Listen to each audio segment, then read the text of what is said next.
போறோம். இப்பதான் நம்ம சேனலை ஃபர்ஸ்ட் டைம் பார்க்குறீங்க, மறக்காம நம்ம சேனலை சப்ஸ்கிரைப் பண்ணி பக்கத்துல இருக்க பெல் சிம்பலை கிளிக் பண்ணிக்கோங்க. இப்போ நாங்க செய்ய ஆரம்பிக்கலாம்.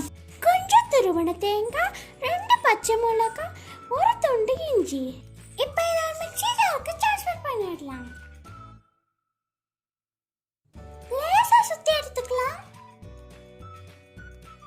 அரைச்சி வச்சிருந்த தேங்காயில 100 கிராம் பன்னீரை சேர்த்துடலாம். ஒரு வாட்டி ஓட்டி எடுத்துக்கலாம். இந்த அளவு நல்லா அரைச்சோன்னு கொஞ்சம் பால் சேர்த்து நல்லா பேட்டர் பதத்துக்கு அரைச்சிக்கலாம். ஒரு முட்டையை ஒரு பவுலுக்கு மாத்திக்கலாம். நல்லா வெயிட் பண்ணிக்கலாம். நம்ம அரைச்சி வச்சிருந்த பேட்டரை சேர்த்துடலாம். நல்லா வெயிட் பண்ணிக்கலாம். கொஞ்சம் கேரட், கொஞ்சம் வெங்காயம், கொஞ்சம் மல்லித்தலை சேர்த்துக்கலாம். தேவையான அளவு உப்பு, இதையும் நல்லா மிக்ஸ் பண்ணிக்கலாம். பேட்டர் இந்த அளவு இருக்கணும். ஒரு பேன்ல கொஞ்ச நேரம் ஹீட் பண்ணிக்கலாம். ஹீட் ஆனோன்னு நம்ம ரெடி பண்ணி வச்சிருந்த பேட்டரை சேர்த்து ஸ்ப்ரெட் பண்ணிக்கலாம்.